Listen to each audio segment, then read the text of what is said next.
आप सुबह से रात तक जो भी सोचते हो उसकी फाउंडेशन क्या है? I am this body. सोचो, देखो क्या होता है। I am this body, I am this body. तो वो अवेयरनेस जो हर तरफ है, आप चाहो तो अपनी आंखों से आप चांद तारों को देख सकते हो, आसमान को देख सकते हो, लेकिन जितना बोल रहे हो I am this body, I am this body, तो क्या हो रहा है, आपका वो ध्यान जो सब जगह रह सकता है वहां से सिमट करके सिर्फ और सिर्फ इस बॉडी तक आ गया। इसको लिमिटेड थिंकिंग बोलते हैं, जो सारी दुखों की जड़ है। बोलो I am this space, just like infinite space. कहां है थॉट? थॉट तब तक जिंदा रह सकता है जब तक आप अपने आप को फॉर्म समझते हो। जैसे ही आपको ये रियलाइज हुआ I am the formless, thought गया। अब थॉट आपके हाथ में है। थॉट को यूज करना है करो, नहीं करना है मत करो। स्वरूप जिसकी बात करी जा रही है इसमें बार बार, जब चाहे अपने थॉट को अपने स्वरूप में रखो। स्वरूप में रखने का मतलब क्या है? स्वरूप आपका फॉर्मलेस है, तो थॉट को फॉर्मलेस में लाने का मतलब क्या है? थॉट मरा, थॉट गया, क्या रह गया? अवेयरनेस रह गई। Free from the limitations of the form is the formless, is awareness. अब अगर वो थॉट यहां पर होगा भी तो आपको फर्क नहीं पड़ेगा, क्योंकि अब आपको समझ आ गया है उसको लिमिटेड करने का कोई तरीका नहीं है। कुछ सेकंड्स के लिए मैं सोच सकता हूं दिस बॉडी कोई काम करना है, तो उससे कोई फर्क नहीं पड़ने वाला है, because I am still going to be infinite.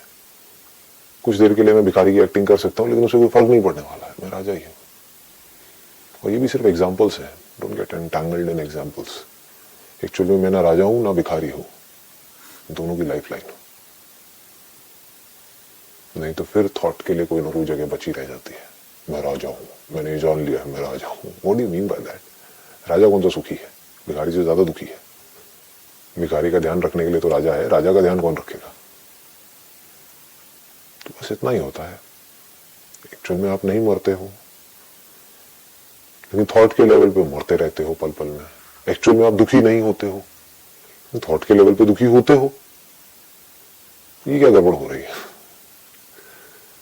Thought के लेवल पे भी दुखी होना बंद हो जाए। चाहोगे भी तो दुखी नहीं हो पाओगे, इम्पॉसिबल।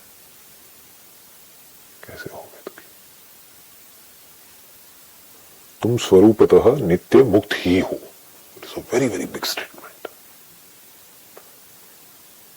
जो हम एक्चुअल में हैं उस लेवल पे तो कहीं कोई प्रॉब्लम ही नहीं है, लेकिन जो हम नहीं है वो हमने समझ रखा है अपने आप को।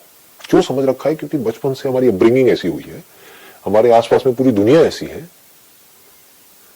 कंडीशनिंग ऐसी है, इस बॉडी का स्ट्रक्चर भी ऐसा ही है। क्योंकि जो एक्सपीरियंसेस होते हैं वो बार बार मुझे क्या लगता है, मुझे हो रहे हैं, मुझे हो रहे हैं, मुझे।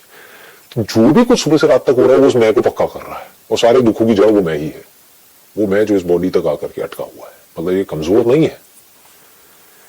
ये जो अहंकार है, अहम का जो आकार, एक्चुअल में अहम जो है वो निराकार है, लेकिन ये जो अहंकार जिसको बोलते हैं, अहंकार, ईगो, अहम जो आइडेंटिफाइड है एक फॉर्म के साथ, ये कोई कच्चा नहीं है, बहुत पक्का है, एक्सट्रीमली स्ट्रॉन्ग। एंड इसको किसी ने बनाया नहीं है, we find ourselves with it. जैसे अगर आप पूछते हो कि भाई इस सब की जड़ क्या है, वो है इग्नोरेंस, कि मुझे नहीं पता मैं कौन हूं, इस वजह से मैं दुखी हो रहा हूं। तो आप पूछोगे क्यों नहीं पता? कोई पर्सन है वो अनएजुकेटेड है, मान लो, मैं एक एग्जांपल दे रहा हूं, डोंट टेक इट लिटरली। कोई पर्सन है वो अनएजुकेटेड है, इसलिए वो सफर कर रहा है। तो उस इलिटरेसी का तोड़ क्या है? एजुकेशन। उसको स्कूल जाना होगा, सीखना होगा, समझना होगा। अगर उसको समझ आ गया तो क्या होगा? एटलीस्ट उसका जो सर्वाइवल है वो इंश्योर्ड हो जाएगा। I am not talking about happiness, I am talking just about survival. ये दोनों हमको समझ आ रहा है ना, दोनों में डिफरेंस। एक है बाहर का सर्वाइवल, वो डिपेंड करता है हमारी स्किल के ऊपर। जितनी तगड़ी मेरी स्किल्स होंगी उतना ही अच्छे से मैं अपना सर्वाइवल इंश्योर्ड कर सकता हूं, उतनी ही कंफर्टेबल लाइफ दे सकता हूं अपने आप को भी और अपने आसपास में लोगों को भी। जितनी अच्छी मेरी क्वालिफिकेशन है उतना ही मैं सिक्योर होता चला जाऊंगा बाहर की दुनिया में। लेकिन मैं बाहर की दुनिया में कितना भी सिक्योर हो जाऊं, अगर मैं चाहता हूं अंदर की दुनिया में मैं स्टेबल हो जाऊं, मेरी जो रेस्टलेसनेस है वो खत्म हो जाए, उसकी जड़ क्या है? Ignorance about the subject, about the self. इस दुनिया में अगर आपको अपनी सफरिंग को कम करना है या बिल्कुल पूरी तरह से खत्म करना है, क्योंकि पैसे की कमी भी तो एक टेंशन ही है, बहुत बड़ी टेंशन है। इसके पास में पैसा नहीं है उससे जाकर के पूछो, तो वो टेंशन हटी। टेंशन मतलब स्ट्रेस, मतलब वहां पर एक खिंचाव है, जितना पैसा चाहिए उससे कम है, तो रोज का ये रोना है। मतलब जितना होना चाहिए उससे कम है ऑब्जेक्ट्स की दुनिया में, तो हम सफर करेंगे, इसमें कोई डाउट नहीं है। ऐसे ही अंदर थॉट के लेवल पे जितने बड़े आपके थॉट होने चाहिए, अगर उससे कम हुए तो आप सफर करोगे। थॉट एक्चुअल में कितना बड़ा होना चाहिए? उतना बड़ा जितना आप एक्चुअल में हो, क्योंकि उससे कम चलेगा नहीं। उससे थोड़ा सा भी कम हुआ तो आप सफर करोगे। आप एक्चुअल में क्या हो? इनफाइनाइट। मौत किसी को नहीं अच्छी लगती। आप एक्चुअल में क्या हो? इटरनल हो। मरने के नाम से ही आप सफर करोगे, चाहे वो खुद की मौत हो चाहे किसी और की मौत हो। मौत के नाम से ही डर लगेगा। आप इंटरनली अपने थॉट के लेवल पे गरीब हो। इसका सोल्यूशन क्या है? थॉट के लेवल पे अमीर होना पड़ेगा। बाहर दुनिया में आप गरीब हो, उसकी वजह से आप दुखी हो रहे हो, आपके बीवी बच्चे दुखी हो रहे हैं, आपकी फैमिली दुखी हो रही है, सब भूख से तड़प रहे हैं। उसको तोड़ क्या है? आपको अमीर होना पड़ेगा। अंदर की दुनिया में आप गरीब हो, बाय डिफॉल्ट सारे गरीब हैं। राजा भी गरीब है, प्रजा भी गरीब है, सब गरीब है, क्योंकि एक्चुअल में जो वो है उसके कंपैरिजन में देखो तो गरीब ही है। तो अंदर की दुनिया में एजुकेशन का मतलब क्या है? आपको समझ आए कि मैं एक्चुअल में कौन हूं, रियलिटी को देखना। वो रियलिटी को अगर हमने देख लिया और समझ लिया और उसके हिसाब से हमने सोचना शुरू कर दिया, अगर समझ आ गई तो ऑटोमेटिकली उसके अकॉर्डिंग थॉट चलेंगे। सिंपल है ना। अंदर की दुनिया में जिस दिन आपको समझ आ गया कि आप कौन हो, तो आपको अपने थॉट्स को चलाना नहीं पड़ेगा उस डायरेक्शन में। चलाना पड़ रहा है तो उसका मतलब समझ नहीं आया है। थॉट्स उसी डायरेक्शन में चलेंगे और किसी डायरेक्शन में चल ही नहीं पाएंगे। इम्पॉसिबल। मैं अगर राजा हूं तो राजा की तरह सोचूंगा ना, भिखारी की तरह कैसे सोच लूंगा? इम्पॉसिबल। क्यों मुझे आकर कितना ही बोलता रहा भिखारी हो भिखारी हो, उसको पकड़ करके जेल में डालूंगा तो राजा हूं। तो थॉट्स उसके अकॉर्डिंग चलने लग जाएंगे, वर्ड्स उसके अकॉर्डिंग मुंह से निकलने लग जाएंगे। तो इस सबका तोड़ क्या है? इस सबका सोल्यूशन क्या है? अंडरस्टैंडिंग। अंडरस्टैंडिंग क्या एक दिन में आ जाएगी, एक झटके में आ जाएगी? बच्चा एक स्कूल में गया और अगले दिन बाहर आया और बोला मैं सीख गया, ऐसे होता है? It's a slow and study process, it's a gradual process. इसीलिए इंडिया में सत्संग को इतनी ज्यादा इंपॉर्टेंस दी जाती है। पहले क्या था? हर घर में एक सत्संग हॉल होता था पहले के टाइम में। मतलब डेली सत्संग होना ही होना है। कब तक? जब तक एक बंदा है तब तक। तो it takes time, you need to have a lot of patience, lot of patience. जैसे बाहर पेशेंस चाहिए, किसी स्कूल में जाते हो तो वहां पर पेशेंस चाहिए। कोई बच्चा कारपेंटर का काम सीख रहा है तो उसको पेशेंस चाहिए। कई बार हाथ भी कटेगा, कई बार दर्द भी होगा। एक तरीके से काम करेगा तो उसके हाथ में दर्द होगा, हो सकता है बॉडी में दर्द होगा। वो दर्द को सहना पड़ेगा अगर उसको अपनी एक कंफर्टेबल लाइफ चाहिए तो अगर आपको एक कंफर्टेबल माइंड चाहिए, स्ट्रेस फ्री लाइफ चाहिए, रेस्टफुल स्लीप चाहिए, तो इस एंड पे काम करना ही होगा, चाहे कितना भी दर्द हो, कितना भी टाइम लगे। इसका कोई ऑल्टरनेटिव नहीं है। स्लो एंड स्टडी प्रोसेस एक दिन में नहीं होता है। जैसे एक दिन में बीज एक पेड़ नहीं बनता है, ऐसे ही एक दिन में कोई लिटरेट नहीं हो जाता है। एक दिन में ये सब कुछ समझ नहीं आ जाता है। Takes a lot of time, but it is worth it. Every single moment spent on this is worth it. क्योंकि यहां से आप खुद की जो वासनेस है उसको देख रहे हो, उसका अलग ही मजा है। बाहर की दुनिया में आप क्या कर रहे हो? जितना बाहर देख रहे हो या बाहर के बारे में पढ़ रहे हो, आप जो बाहर की दुनिया की वासनेस है उसको देख रहे हो। उसको जितना देखोगे उतना ही डरोगे, उतना ही इनसिक्योर फील करोगे। तो इतनी बड़ी दुनिया में आपकी औकात क्या है? कुछ भी नहीं। जैसे अंदर की दुनिया की वासनेस को देखते हो, तो आप एक्चुअल में हो उसकी वासनेस को देखते हो, तो बाहर की दुनिया जो एक्चुअल में बहुत बड़ी है, ह्यूज है यूनिवर्स, जिसके ऊपर करोड़ों लोग काम कर रहे हैं, जो लाखों साइंटिस्ट इसके ऊपर दिन रात लगे हुए हैं इस यूनिवर्स को समझने के लिए। वो यूनिवर्स भी आपके लिए डॉट के जैसा, छोटा सा डॉट, किसमें? मुझ में। तुम संपूर्ण दृश्य प्रपंच के, प्रपंच मतलब धरती, जल, अग्नि, वायु, आकाश, इन पांचों को कलेक्टिवली प्रपंच बोलते हैं। इनके थ्रू जो भी ऑब्जेक्ट्स आप अपने सेंसेस के थ्रू परसीव करते हो, उन सेंसेस को भी, और जो ऑब्जेक्ट्स आप परसीव करते हो उन सेंसेस के थ्रू, उस सबको प्रपंच बोलते हैं। जो अंदर आपको इन सब के इंप्रेशंस दिखते हैं, बाहर कुछ होता है अंदर कुछ और दिखता है, डिपेंडिंग अपॉन द इंस्ट्रूमेंट, उसको भी प्रपंच बोलते हैं। ये सब प्रपंच है। तुम संपूर्ण, संपूर्ण में मतलब सब कुछ आ गया, कुछ भी छूटा नहीं है। दृश्य प्रपंच के, दृश्य मतलब जो दिखता है, एकमात्र दृष्टा हो, एकमात्र, वन विदाउट अ सेकेंड। किसको कह रहे हैं ये?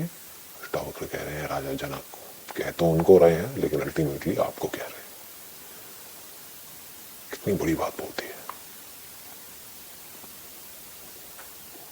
मतलब कि दृष्टा एक ही है, आत्मा एक ही है, अलग अलग नहीं है। एवं सर्वदा सर्वथा मुक्त ही हो, मतलब कि वो जो इन सबको जान रहा है वो मुक्त था, मुक्त है और मुक्त ही रहेगा। उसको बांधने का कोई तरीका नहीं है। जैसे आपकी अवेयरनेस को बांधने का कोई तरीका नहीं है। आप अभी कुछ देखने लग जाओ, कल कुछ और देखने लग जाओ, दिखने में चाहे वो बुरा हो चाहे अच्छा हो, अच्छे की वजह से कुछ रिएक्शंस हो, बुरी की वजह से कुछ रिएक्शंस हो, उससे कोई फर्क नहीं पड़ता है। दिखता है नहीं दिखता है उससे भी कोई फर्क नहीं पड़ता है। लाइट दिखती है अंधेरा दिखता है उससे भी कोई फर्क नहीं पड़ता है।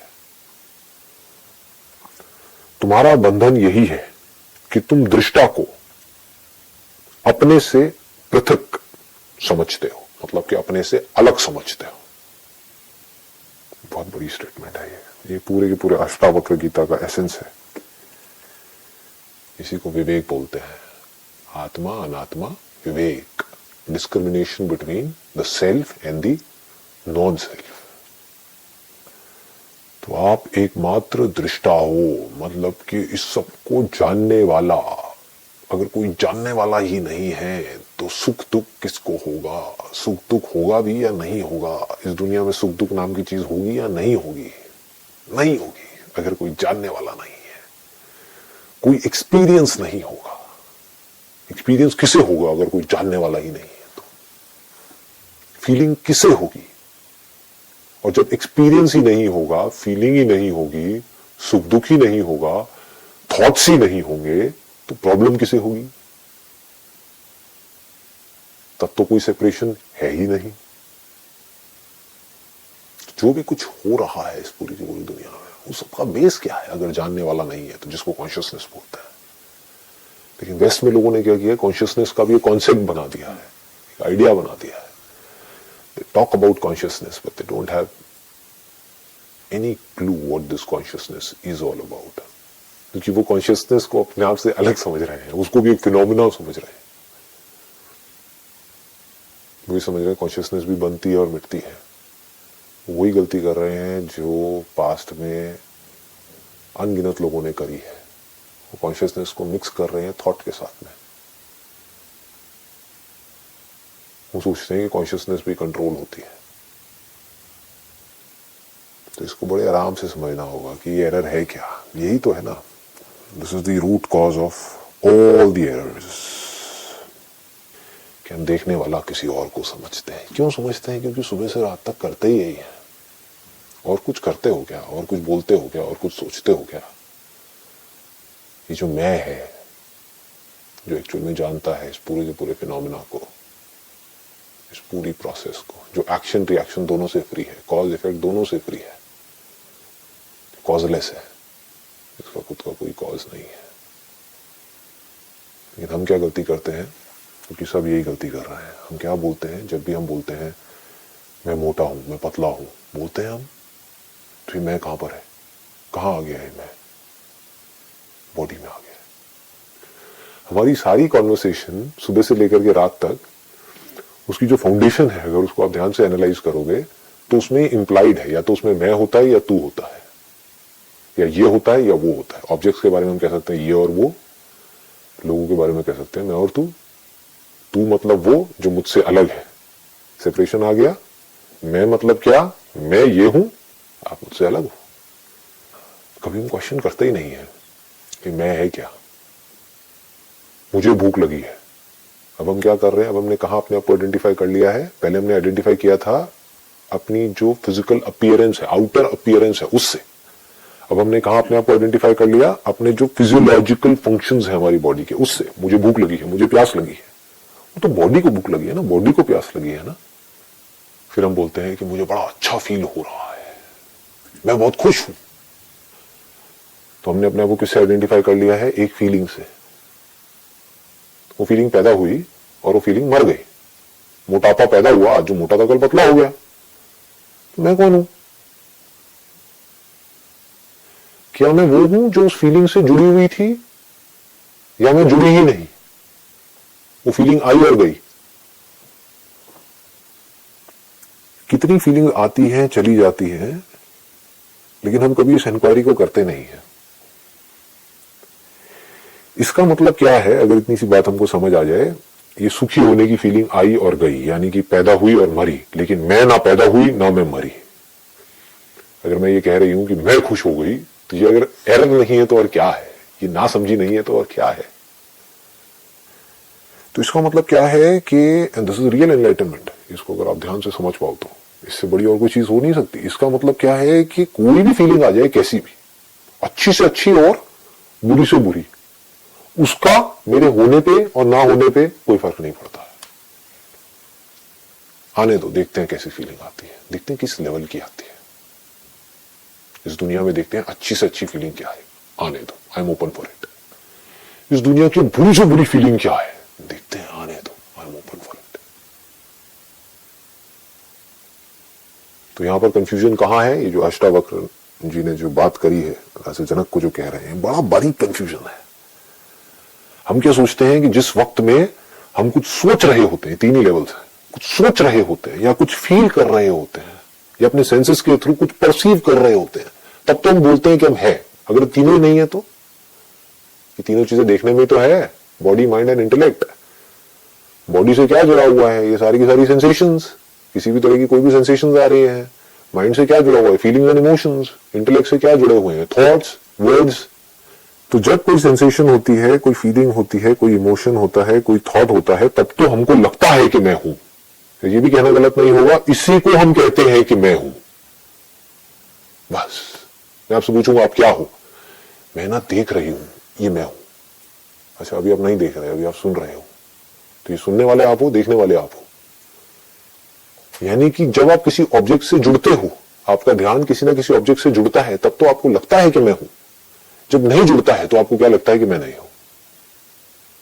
उस वक्त मैं कुछ नहीं बन जाती हूं। कुछ नहीं कैसे बन सकते हो? तो जब कोई फॉर्म होती है, कोई सेंसेशन होती है, या जब अंदर ही अंदर हम कुछ बोल रहे होते हैं, तब तो हमको लगता है कि हम हैं। जब हम बोलना बंद कर देते हैं तो हमें लगता है कि पता नहीं क्या हो रहा है। इसीलिए लोग डरते हैं मेडिटेशन करने से, क्योंकि सब कुछ छूट रहा होता है। छूटना इज इक्विवेलेंट टू मरना। वो चुप नहीं बैठ सकते, ना बाहर से ना अंदर से। ये दुनिया की प्रॉब्लम है, क्योंकि उनको मौत से डर लगता है, चुप होने से डर लगता है। जब बोलते रहते हैं तो उनको अपने होने का एहसास होता है, कुछ करते रहते हैं तो अपने होने का एहसास होता है, कुछ देखते रहते हैं तो उनको लगता है कि मैं हूं। बाहर कुछ करते रहते हैं और अपने अंदर कुछ ना कुछ करते रहते हैं। उनको बोलो टिक करके बैठो, कुछ नहीं करना है। वो छोड़ नहीं सकते उन थॉट्स को। क्यों नहीं छोड़ सकते? क्योंकि डर लगता है।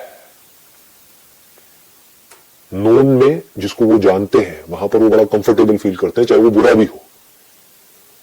अननोन से डर लगता है कि अगर इस थॉट को छोड़ दिया कि मैं हूं, ब्रेथ जिसको मैं देख रही हूं उसको छोड़ दिया, तो क्या होगा? कहीं ब्रेथ बंद तो नहीं हो जाएगी? कि मैं मर तो नहीं जाऊंगी।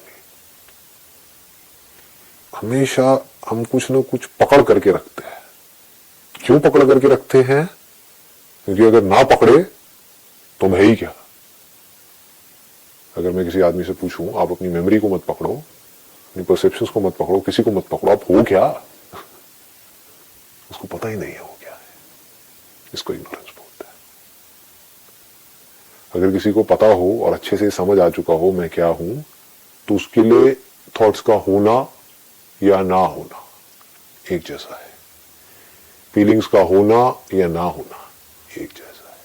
बॉडी का होना या ना होना एक जैसा है। इसको विवेक बोलते हैं। इसको बिल्कुल क्लियर है कि क्या मरता है और क्या नहीं मरता है। क्योंकि जो खुद नहीं मरता है वही उसको जान सकता है जो कि मरता है। क्योंकि उस फीलिंग को जानने के लिए जो पैदा हुई और मरी, किसी ऐसे का होना जरूरी है जो उस फीलिंग के पहले भी था, उस वक्त भी था और बाद में भी था। Should be absolutely clear. इसी को स्थित होना बोलते हैं कि हमारी समझ वहां पर स्थित हो गई है जो हम एक्चुअल में है। वहां से हमारा थॉट से भी अटैचमेंट छूट जाता है। We become indifferent to the presence and absence of thoughts. This is the highest possible state. कुछ लोग हैं जो थॉट्स को पकड़ रहे हैं, उसको छोड़ नहीं सकते हैं, रेस्टलेस है, कॉन्टिन्यूसली कुछ ना कुछ सोच रहे हैं, कुछ ना कुछ बोल रहे हैं, बड़बड़ बड़बड़ बड़बड़ बड़बड़ बड़बड़ सुबह से लेकर के रात तक, अंदर भी बाहर भी रेस्टलेस है। कुछ लोग हैं जो इन थॉट्स से पीछा छुड़ाने की कोशिश कर रहे हैं, पहाड़ों पे जा करके मेडिटेशन करके ये करके। But the knower of the truth becomes indifferent to both the states. उसके लिए समाधि में, थॉट्स के ना होने में, यानी कि गहरी नींद में, थॉटलेस स्टेट में, थॉट्स की स्टेट में, अच्छे थॉट्स में, बुरे थॉट्स में, अच्छी फीलिंग्स में, बुरे फीलिंग्स में कोई फर्क नहीं है। उसके लिए सब एक है। He is open for everything and everyone, and that which is open for everything, everyone, all kinds of experiences is the truth. जिसके लिए राम में और रावण में कोई फर्क नहीं है, कोई डिफरेंस नहीं है। फिर चाहे वो खुद राम है, चाहे वो खुद रावण है।